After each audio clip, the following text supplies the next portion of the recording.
Eu sei que é Deus que me abençoou, Deus que me deu entendimento. E nessa tarde, quando eu estudava a Bíblia, e eu quando estava estudando, lendo e relendo, eu consegui, com a graça de Deus, organizar em 4 pedaços, 4 partes, né? Esse salmo. Seria do primeiro até o terceiro, que é quando Davi exalta o nome do Senhor, ele sempre começa exaltando o nome do Senhor. Depois, ele, do versículo 4 até o 10, ele dá o testemunho, ele dá certeza para as pessoas do que Deus faz, do que Deus pode realizar. Ele dá o testemunho dele, do que ele viveu com Deus. E depois ele parte para o encorajamento. Ele nos leva a ser encorajados, né? Versículo 7, versículo 8, 9 e 10. E depois Davi dá conselhos. E finalmente ele fala sobre o poder de Deus a partir do verso 15. Então nós vemos que a experiência de nós, cada um de nós como servos, e de nós que, eu sempre gosto de falar, né? A nossa experiência de servos que andam de joelhos, que guerreiam de joelhos, que tem as lágrimas como seu principal hidratante, nós nos vemos sempre como Davi. Ele começa falando: louvarei ao Senhor em todo tempo. Depois ele fala: a minha boca, a minha alma, engrandecerei o Senhor comigo. Ele sempre traz para si esse início nos versos iniciais, que é justamente ele se referindo diretamente a Deus. É o relacionamento que nós, como vasos de oração, temos que ter com Deus. Tudo que acontece em nós acontece com Deus, para Deus e diante de Deus. Quando Davi fala: olha, o seu louvor estará continuamente na minha boca. Eu tenho certeza que não acontece só comigo. A gente às vezes se vê cantarolando, indo da harpa, o refrão de louvor, às vezes fica o refrão de louvor a tarde toda na nossa mente. É porque a gente está na mesma fiação com o Espírito Santo. É a nossa alma que está continuamente louvando ao Senhor. E no versículo 4 ele começa falando: busquei ao Senhor. Veja, ele buscou o Senhor na aflição dele, na dificuldade dele. E o Senhor o respondeu. Quem está com a Bíblia aberta, o versículo 4. Busquei ao Senhor e ele me respondeu. E essa resposta do Senhor, amados, foi através de livrar de todos os seus temores. Os temores são as preocupações com o que há de vir. São o medo do que pode acontecer daqui a um tempo. Quando nós vemos alguém que vai para uma cirurgia, pode ser o vaso que for, o vaso pede: orem por mim que eu vou fazer uma cirurgia, porque tem um temor. Quando a gente vai viajar, quando a gente vai assumir um cargo, o tempo todo nós estamos com temores diante de nós. Quando o filho vai viajar, quando a esposa vai viajar, então quando vai fazer uma prova, sempre temos temores, todo dia nós temos temores. E o Senhor sempre nos livra, porque Ele é maravilhoso, é o Deus forte, o príncipe da paz. E você continua com a sua Bíblia, no verso 6, Davi fala: clamou este pobre, e o Senhor o ouviu, e o salvou de todas as suas angústias. Olha o mistério, vaso. Olha o mistério, vaso. Não tem angústia que o Senhor não possa nos livrar. Não tem nenhuma. Pode ser que o tempo demore, isso sim, tem a prova do tempo, mas que o Senhor vai nos abençoar, vai. Um dia desse estava comentando com uma pastora que quando Adão foi formado, já estava escrito diante de Deus que Jesus viria, que Jesus iria crucificar, que ia ressuscitar. Já estava escrito que Lutero ia tomar aquela grande atitude.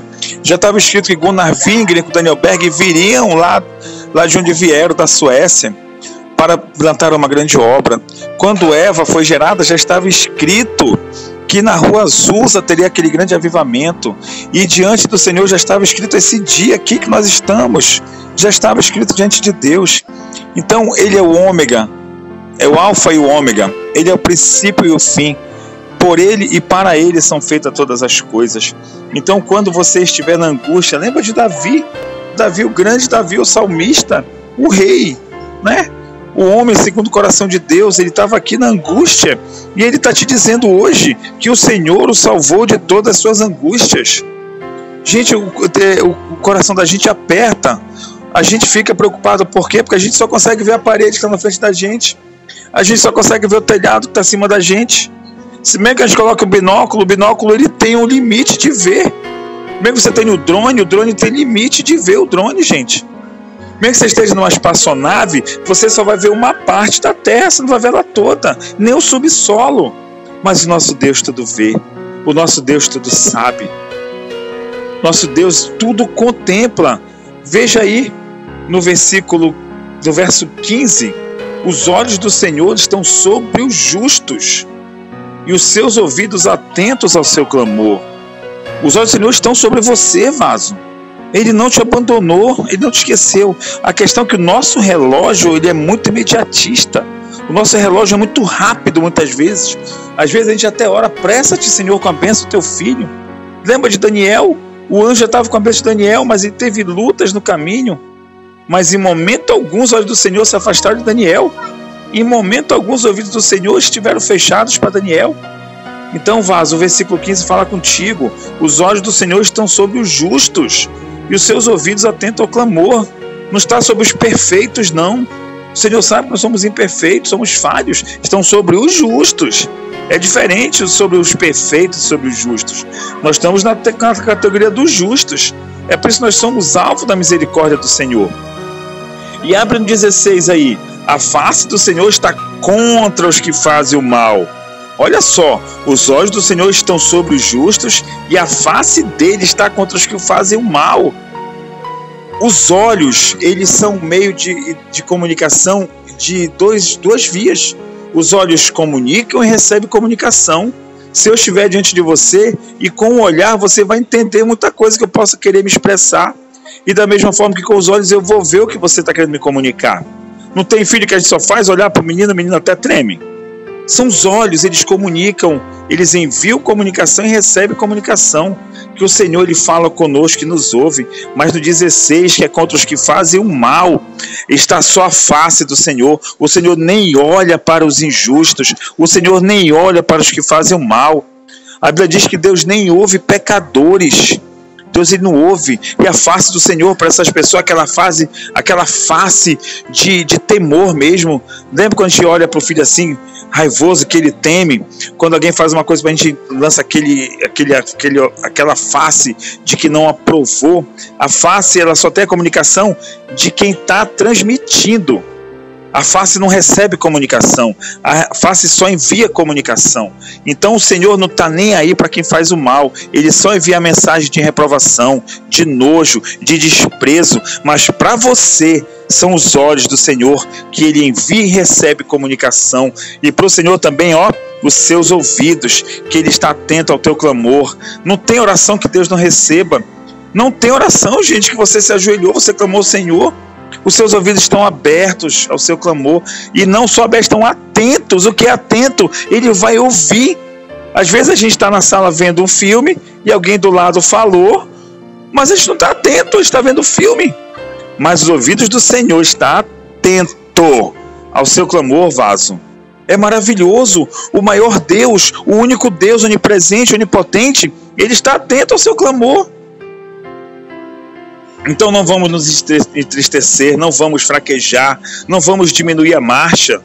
Volta lá no verso 12. Quem é o homem que deseja a vida, que quer largos dias para ver o bem? Ou seja, quem quer uma vida boa? Todos nós. E aqui o conselho de Davi: guarda a tua língua do mal e os teus lábios de falar enganosamente. E aparta-te do mal e faz o bem. Novamente Davi usa duas vias de pensamento. Quando você guarda a sua língua, a língua é a forma que você faz as pessoas te ouvirem. A língua ela é perceptível no campo físico. A língua você demonstra a sua forma de falar, você comunica, né? Você se faz ouvir. Então o Senhor fala que no mundo físico nós temos que ter sabedoria, mas também aparta-te do mal já fala da mente. Isso já é dentro de nós, é aquilo que só Deus poderá ver. Então quando a gente tem que se apartar do mal, gente, já nasce dentro da gente. Nós somos humanos, estamos sujeitos a estresse, a mágoa, a decepção, a raiva. Nós estamos sujeitos a isso, mas nós temos que nos apartar. Nós temos que procurar a paz e seguir a paz.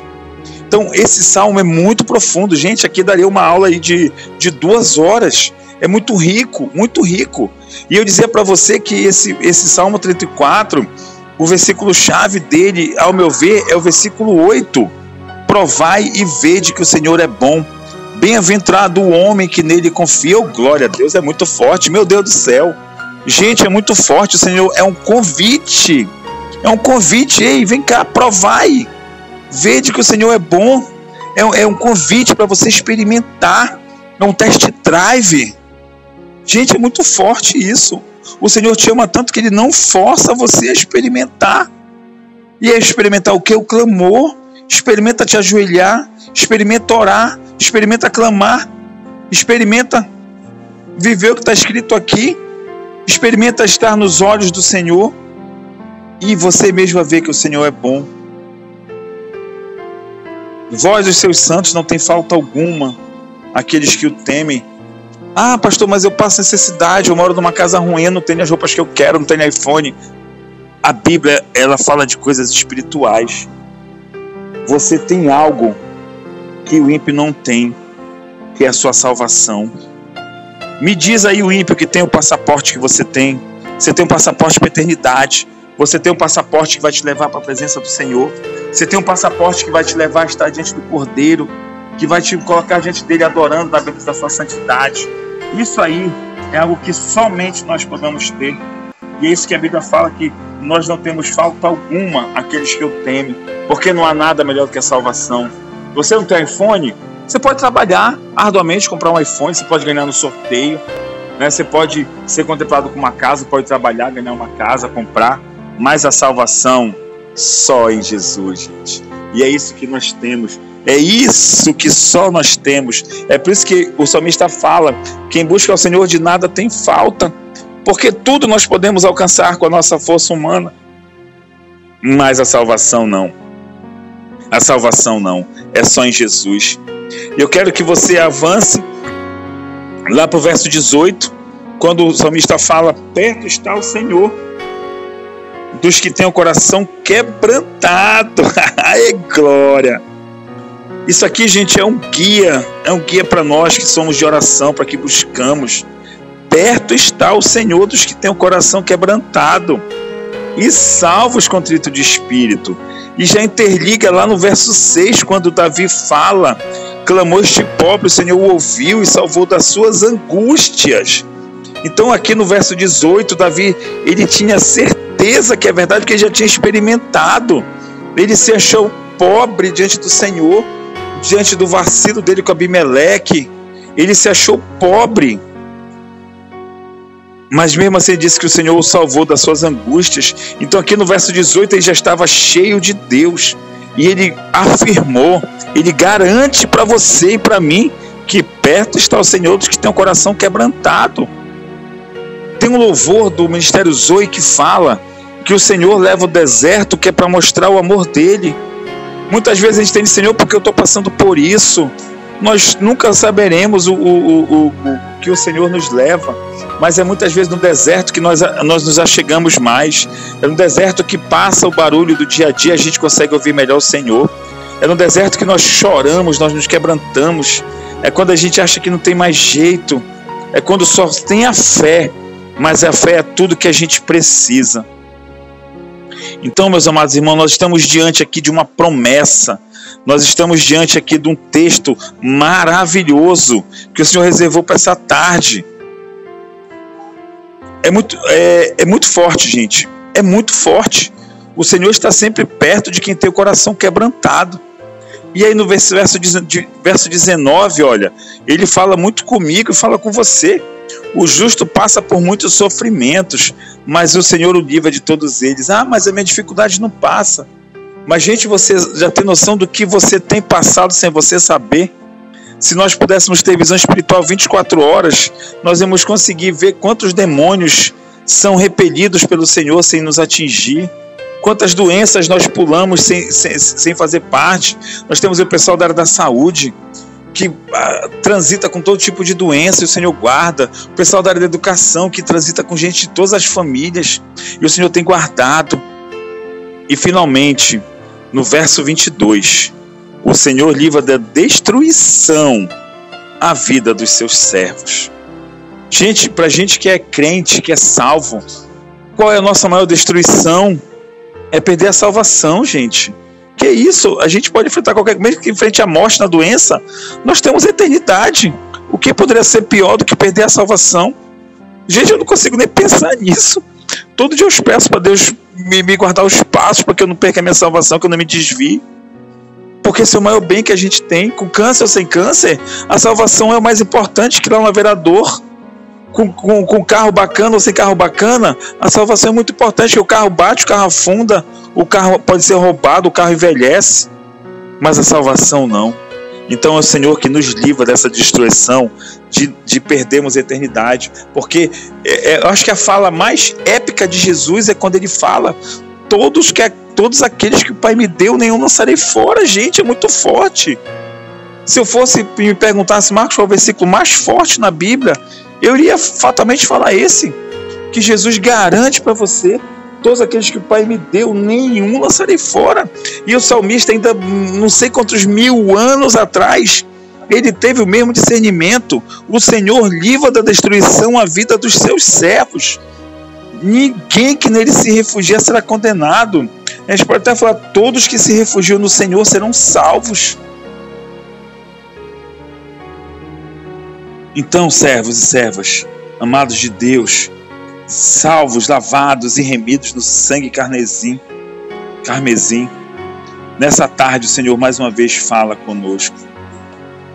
Mais uma vez Ele mostra na palavra dEle, que não pode ser negada, que Ele está com você, Ele está comigo.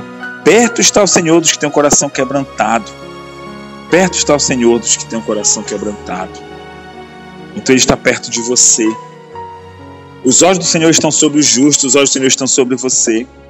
Os seus ouvidos estão atentos ao seu clamor, o ouvido do Senhor está aberto para você. Porque nós merecemos? Não, nós não merecemos. Mas é por misericórdia, é por graça, é pelo sangue que verteu no Calvário. É pelo aquele grande dia que ressuscitou ao terceiro dia. Aquele grande dia que Ele disse: eu vou aos céus, mas vos mandarei o Consolador. Esse Consolador que está com você agora, Ele que está aqui comigo, e está nos fazendo caminhar a cada dia com dificuldades e sem dificuldades.